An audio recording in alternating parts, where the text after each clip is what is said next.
Girls Power. Fierce Girl. What you need to know. Blondie. Debbie Harry. Blondie is an American rock band formed in 1974 in New York City by singer Debbie Harry and guitarist Chris Stein. The band was a pioneer in the American New Wave scene of the mid-1970s in New York City. This doesn't mean to be derogatory, but when the echo of rock bands with women as frontmen rang out loud in the 70s, it was very rare for bands to have frontwomen who could immediately make their audience feel hot and cold themselves when they saw her. And Debbie Harry was the first to succeed in doing it.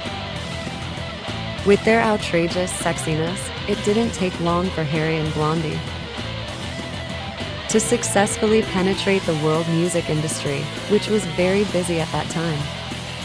But make no mistake, Harry proves to be more than just a sexy face. He has a very attitude and badass vocal type. Apart from that, all of his songs were crazy, successfully making him and Blondie the godmother of New Wave.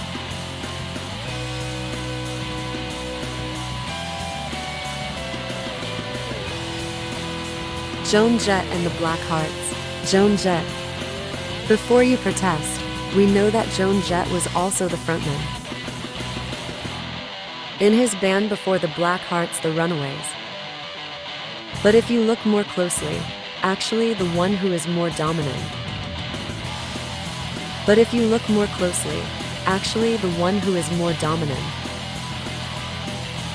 in this all-female rock band is the main vocalist, Sherry Curry. Therefore, I chose Jett when I was in his band. But whether it's in the Runaways or in the Blackhearts, there's no denying that Jett is a very badass and charismatic female frontwoman and rock vocalist. Of course, this is because of his cool growl vocals and his successful style, which has become an inspiration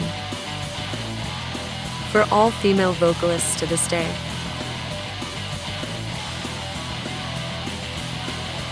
Big Brother and the Holding Company. Janis Joplin. Maybe many of you thought that from the start of her career.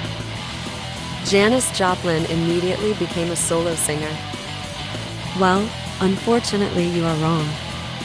The reason is, Joplin was associated with his band, Big Brother and the Holding Company, from the start. And it was with them that Joplin's success began. But this mistake that we often feel is actually a good sign too, because this means that Joplin is a very influential and dominant frontwoman and vocalist. And in reality, that's true, isn't it? Every time she performs, Joplin, with her super bluesy voice and truly soulful spirit, succeeds in making those of us who hear it immediately get goosebumps from head to toe. Don't believe? Please listen and watch.